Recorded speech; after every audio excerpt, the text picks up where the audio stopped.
Hello students, welcome to ITEP Study YouTube channel. So today we are going to study about sentences and sentence structure and subject verb agreement. So as you can know, it is written over here that sentence structure is the foundation of effective communication in English.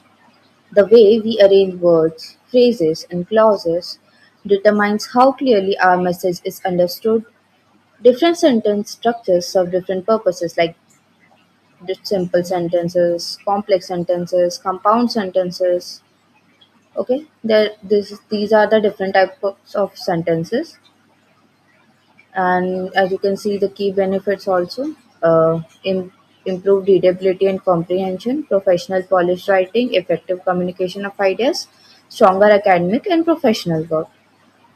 In short, sentences helps us to improve our reading readability, our comprehension, professional and polished writing, also how the way we speak and effective communication as written over here, stronger academic and professional work. Okay, so let's see the types of the sentences now. As you can see, it's written over here a simple sentence about simple sentences. This is the first type, and a simple sentence has one independent clause with a subject and a verb expressing a complete thought. Okay, this is the most basic structure of the sentences, like the foundation for forming more complex sentences. Okay, it has one independent clause with a subject and a verb, and it expresses complete thought. Okay, subject is maybe it can be the person, the place, or a thing, or the performing action.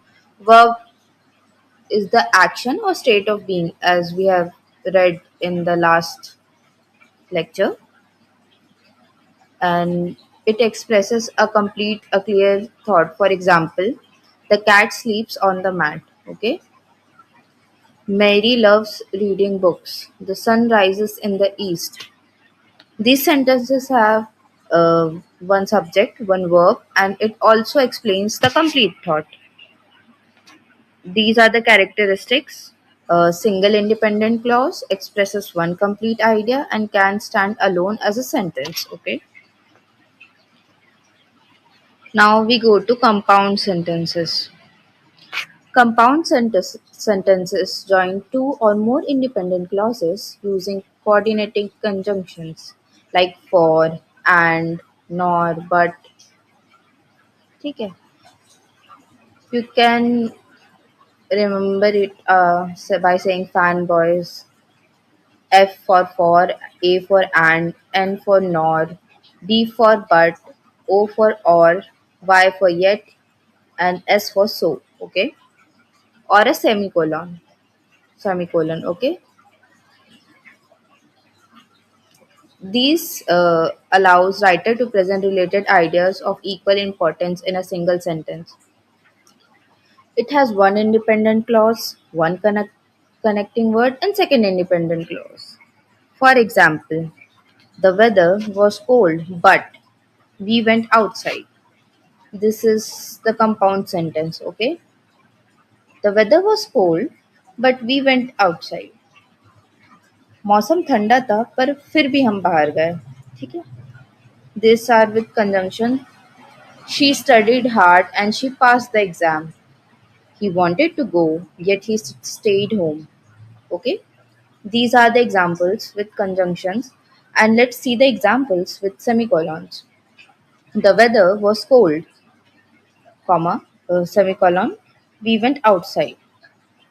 This means the weather was cold, but still we went outside. Okay, these are some of the examples, and adding we have to now read about complex sentences. Complex sentences contains one independent clause and at least one dependent clause. joined by subordinating conjunctions such as because, although, if, when, since, or while. They show relationship between the ideas, with one idea being more important than other. It has one independent clause that is least dependent on the other clause.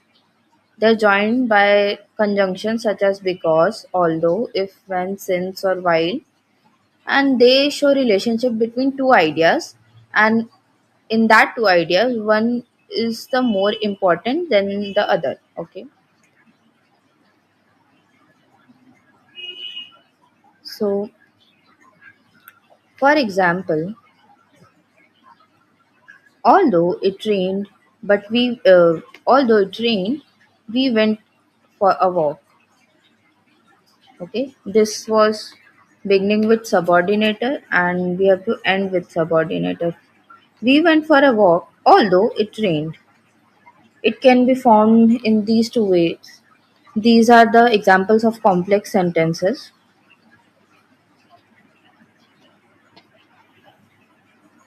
Let's go.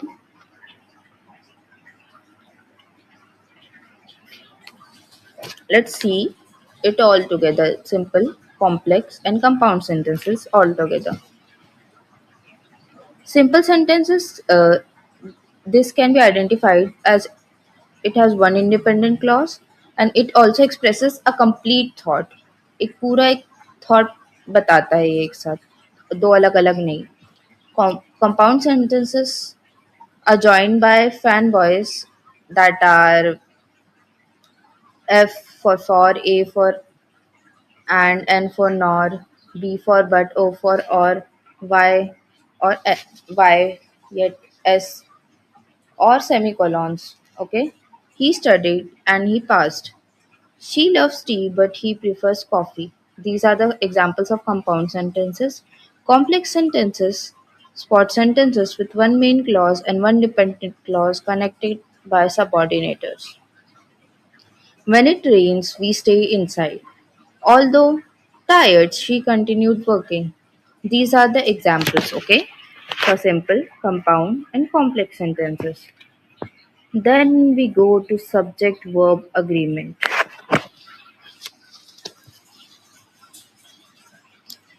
Subject verb agreement is one of the most fundamental rules in English grammar.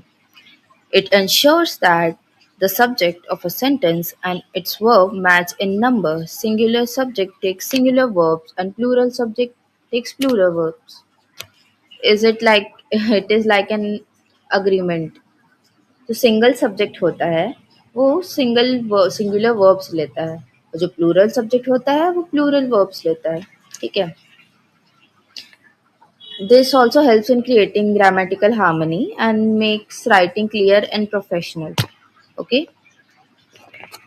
So subject verb agreement is essential for clear communication. Without proper agreement, sentences become confusing and lose their intended meaning. For example, one subject requires singular verb form. For example, the cat sleeps peacefully. Here, the subject cat requires verbs sleep peacefully. Plural agreement. Multiple subject requires plural verb form. The cats sleep peacefully. Okay. You have to match the subject's number with the correct verb form also. Uh, if the subject is singular, the verb should be singular. And if the subject is plural, the verb should be plural. Okay. So let's see some of the examples though. These are some key rules for agreement. Singular subject. Basic rule is singular subject takes singular verbs and plural subject takes plural verbs. However, there are some specific rules also and exceptions as seen. Basic singular rule says that singular subjects end with s or es in third person present tense. Okay, and basic plural subject rules tells that plural subject uses base verb form without s or es. For example, He walks, she studies, it runs. This is basic singular rule.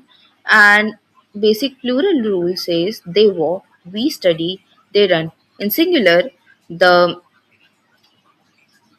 singular subjects they end with s or es in third person present tense. And in basic, it does not end with s or es. Third is the compound subject. Subjects joined by and are usually plural. Okay. Tom and Jerry are friends. Fourth is either or and neither nor. Neither the teacher nor the students are late. It agrees with the closest subject. Watching for intervening phrases. Ignore phrases between subjects and verb when determining agreement. The book is on the shelf. Collective nouns treat as singular when acting as unit, plural when members act separately. The team plays well together. Okay.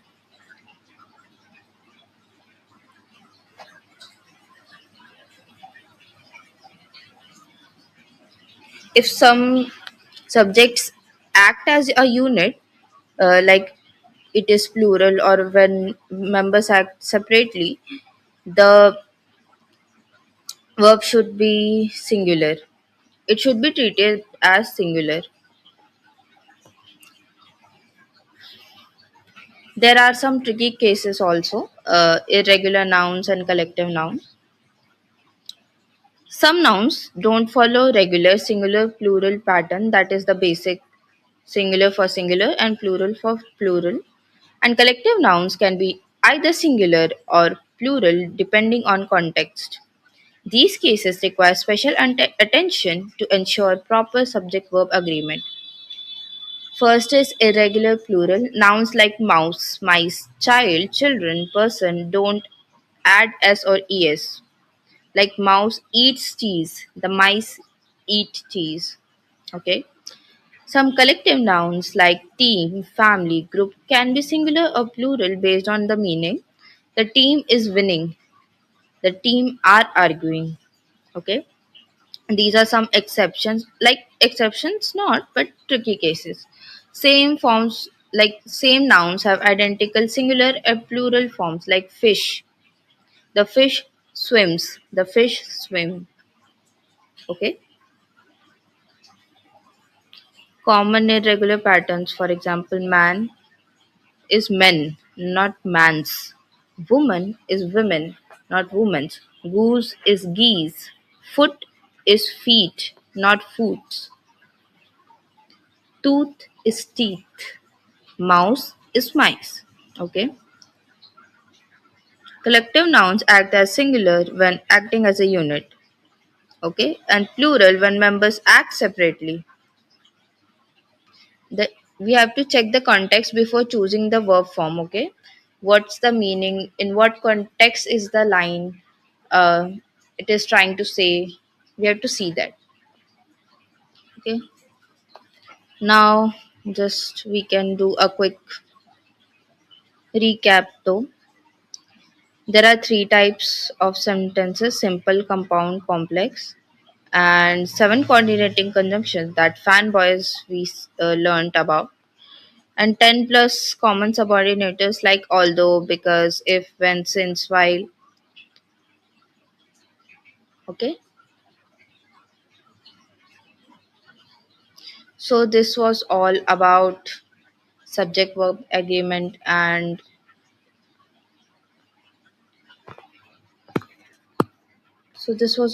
subject verb agreement and sentence structure. This was just basics, nothing too much into it.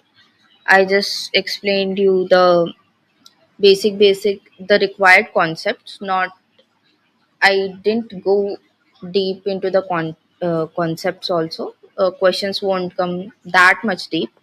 So this was all about it, and notes will be available also. If you have any questions or if you didn't understand anything, somewhere I missed out something or maybe some points, you can comment down below. Till then, Do like, subscribe.